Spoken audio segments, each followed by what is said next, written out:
आज हम करेंगे start chapter 2 accounting for partnership firms. साझेदारी अधिनियम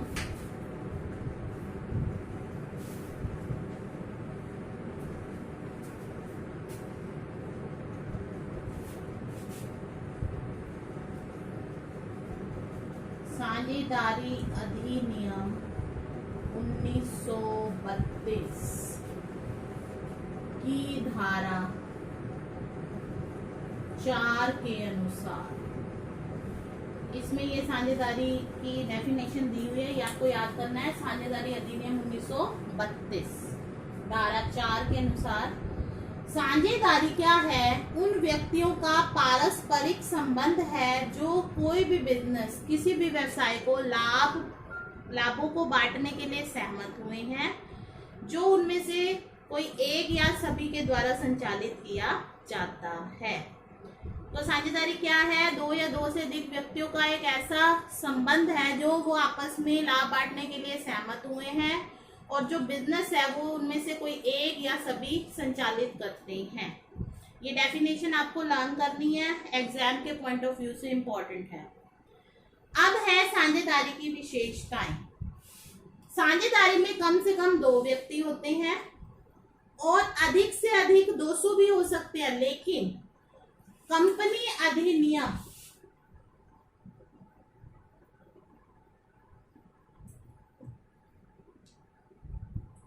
कम से कम 2 और कंपनी अधिनियम 2013 के अनुसार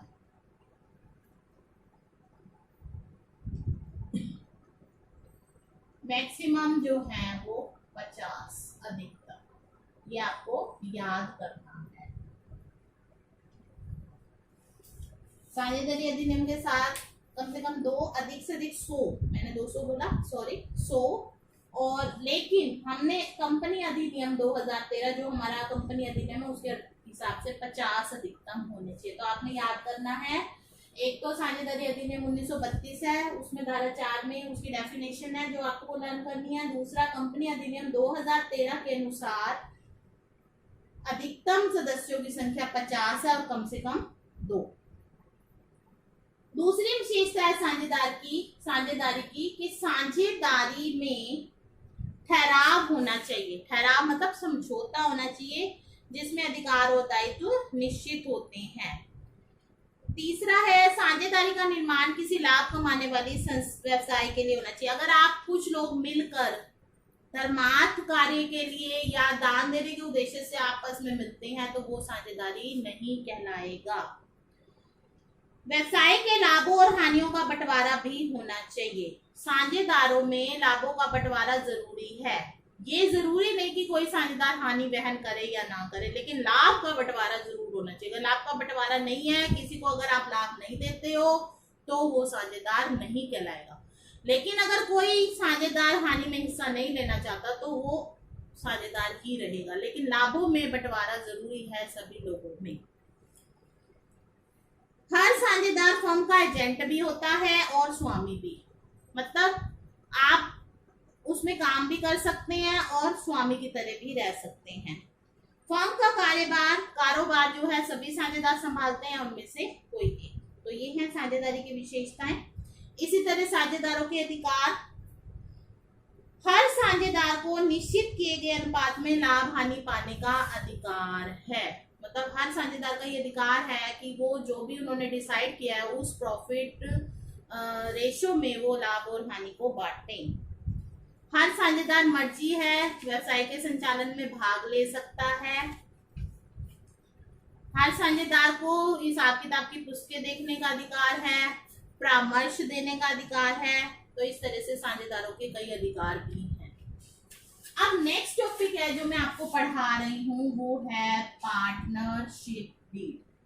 बेटा जितना प्रैक्टिकल इंपॉर्टेंट है उतनी ही थ्योरी इंपॉर्टेंट है, तो आपको थ्योरी भी करनी है, एग्जाम के पॉइंट ऑफ व्यू से उसको लर्न भी करना है। पार्टनरशिप डीड मैंने आपको बताया था, साझेदारी करते समय समझौता होना चाहिए। समझौता मतलब एग्रीमेंट। वो एग्रीमेंट रिटन भी हो सकता है और ओरल भी, मौखिक भी हो सकता है, लिखित भी हो सकता है।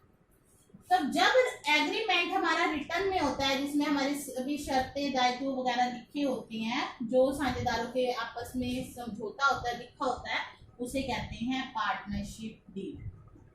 इसे आर्टिकल ऑफ पार्टनरशिप भी कहा जाता है, साझेदारी का अंतर्नियम क्या कहा जाता है इसे, आर्टिकल ऑफ पार्टनरशिप।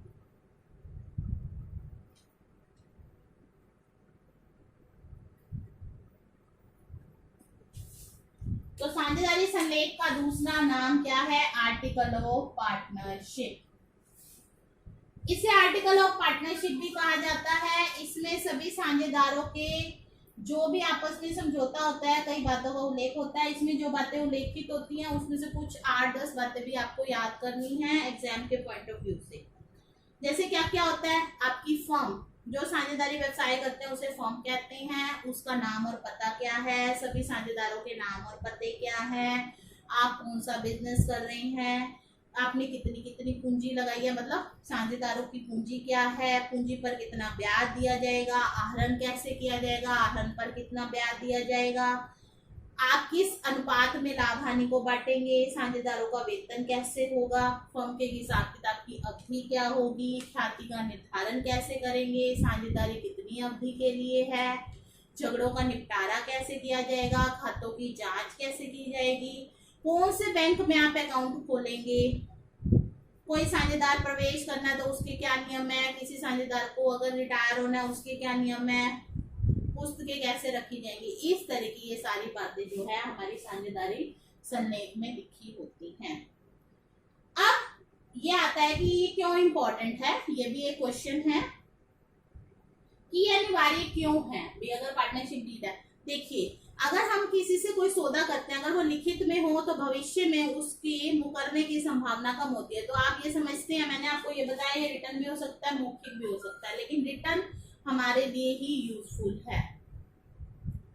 इससे क्या होता है, भविष्य में कोई झगड़ा हो या कुछ हो तो हमारे पास प्रूफ होता है कि हमने पहले ये डिसाइड किया था, और इस तरह से गलतफहमी होने से भी रोकता है इसमें, क्योंकि सभी साझेदारों के अधिकार, दायित्व, कर्तव्य सभी स्पष्ट रूप से लिखे होते हैं, इसलिए कोई साझेदार इससे पीछे हट नहीं सकता। तो इसका इसीलिए हमारी उसमें महत्व है।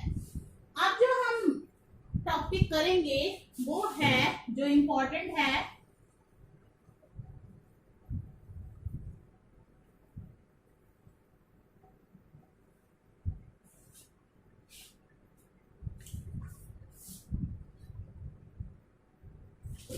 rules are applicable in absence of partnership deed। ये इंपॉर्टेंट है एग्जाम के पॉइंट ऑफ व्यू से, इसे आपको समझना बहुत जरूरी है।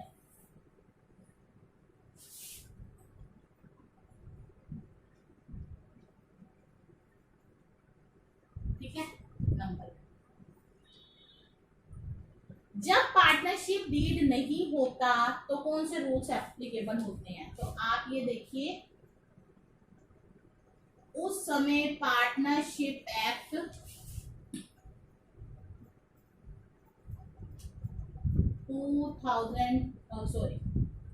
1932 के रूल्स एप्लीकेबल होंगे। ठीक है, जब पार्टनरशिप डीड नहीं है, फर्स्ट प्रॉफिट शेयरिंग रेशो, लाभ विभाजन अनुपात क्या होगा, सेम, मतलब इक्वल, चाहे आपने कितनी भी पूंजी क्यों नहीं, चाहे ए बी सी साझेदार, ए ने 1 लाख, बी ने 2 लाख, सी ने 3 लाख लगाए। अब पार्टनरशिप डीड नहीं है, अगर डीड है तो उसमें जो लिखा होगा उसके अकॉर्डिंग बांटा जाएगा, लेकिन अगर पार्टनरशिप डीड नहीं है तो लाभों को समान बांटा जाएगा, चाहे किसी ने कितनी पूंजी क्यों ना लगाई हो। ठीक है, नेक्स्ट है साझेदारों को पूंजी पर कोई ब्याज नहीं दिया जाएगा। No interest on capital provide.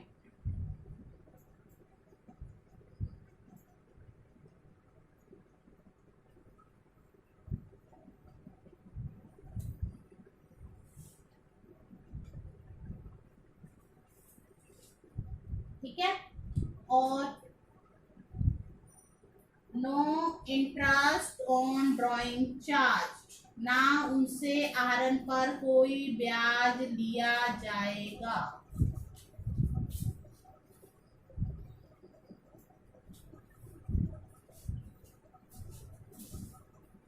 No salary commission,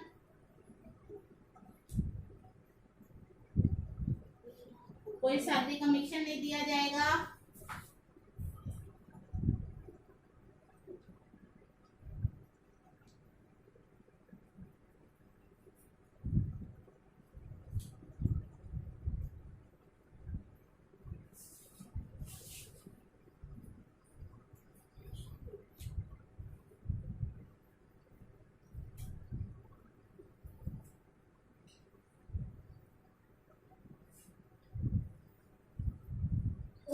fix percent per annum के हिसाब से पार्टनर के लोन पर इंटरेस्ट दिया जाएगा।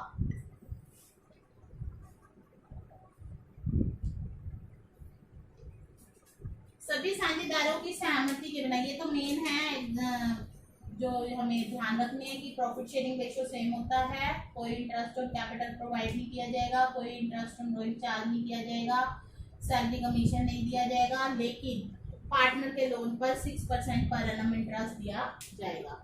इसके अलावा कोई भी साझेदार अगर प्रवेश करना चाहता है, सभी साझेदारों की सहमति जरूरी होगी, और हर साझेदार फर्म के संचालन में भाग ले सकता है और पुस्तकों का निरीक्षण कर सकता है। ठीक है, ये आप याद करेंगे अच्छे से।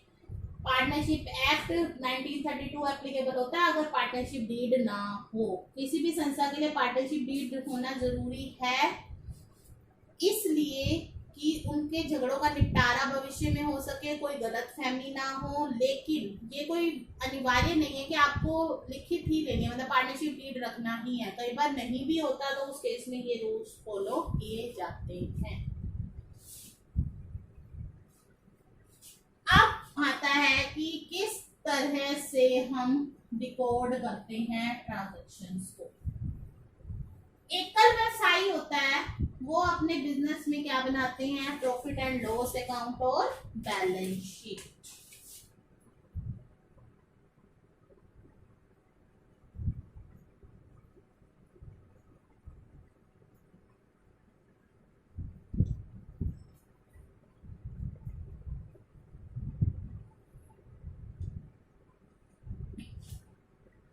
रिकॉर्डिंग ऑफ ट्रांजैक्शन, इसमें बनता है profit and loss appropriation account.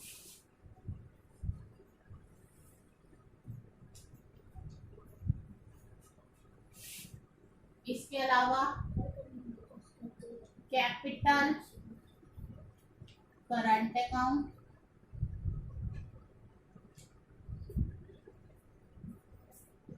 Balance sheet,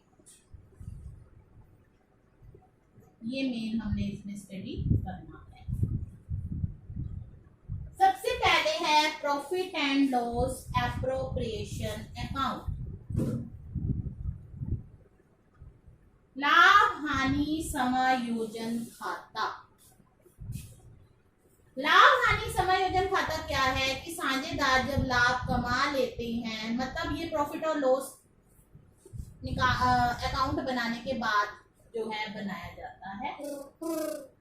profit और लॉस अकाउंट बनाने के बाद उसमें नेट प्रॉफिट निकालने के बाद अब हमारे आगे ये समस्या आती है कि साझेदारों में उस लाभ को कैसे बांटा जाए, कैसे समायोजित किया जाए। उसके लिए हम बनाते हैं profit and loss appropriation account.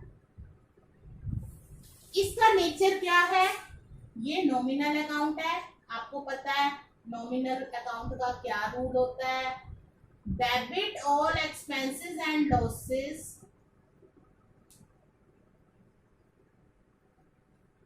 और credit all incomes and gains.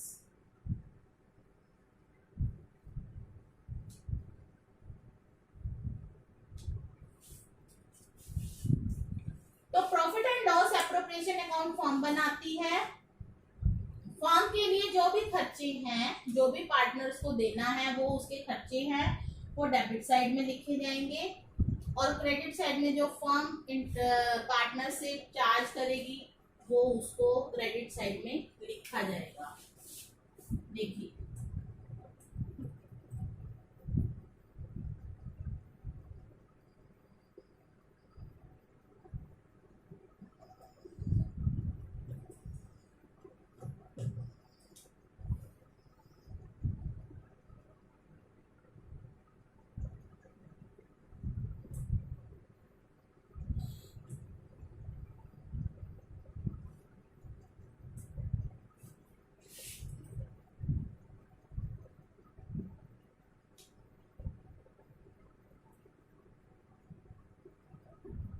सबसे पहले हम प्रॉफिट लिखते हैं बाय P&L अकाउंट। अगर कोई पिछला प्रॉफिट है उसको भी ट्रांसफर करेंगे। Net profit transfer. एक बात बहुत जरूरी है, जब हानि होती है तो profit and loss adjustment account नहीं बनता, इसमें सिर्फ प्रॉफिट की एडजस्टमेंट की जाती है। सबसे पहले हम लिखेंगे प्रॉफिट। अब इस प्रॉफिट को कैसे हमने डिस्ट्रीब्यूट करना है? अप्रोप्रिएशन का मतलब होता है एडजस्टमेंट करना। इस प्रॉफिट में से हम क्या करेंगे? पार्टनर्स को सैलरी देंगे,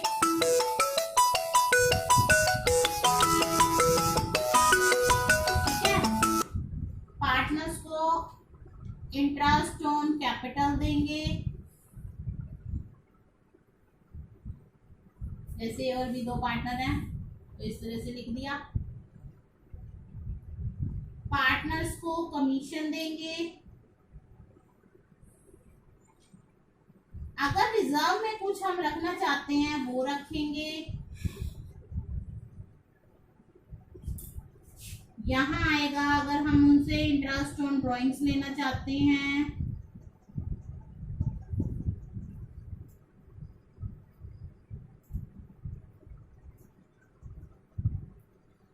यहाँ का टोटल करेंगे,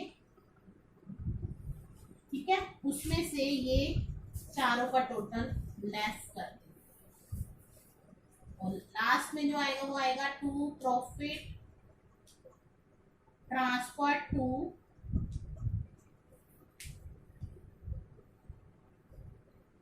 कैपिटल या करंट अकाउंट।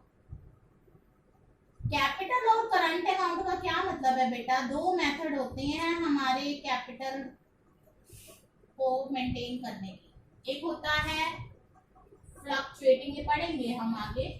फ्लक्चुएटिंग मतलब अस्थाई पूंजी मेथड, जिसमें स्थायी पूंजी नहीं होती, इसमें सिर्फ बनता है कैपिटल अकाउंट। तो ये प्रॉफिट वहां ट्रांसफर होगा। और दूसरा होता है फिक्स्ड कैपिटल मेथड अकाउंट। ये आपको क्वेश्चन में दिया होगा, नहीं दिया होगा, हम फ्लक्चुएटिंग मानते हैं। फिक्स्ड कैपिटल मेथड अकाउंट, अगर आप इस मेथड को फॉलो कर रहे हैं तो आपको दो अकाउंट बनाने पड़ेंगे, करंट अकाउंट और कैपिटल अकाउंट, ठीक है।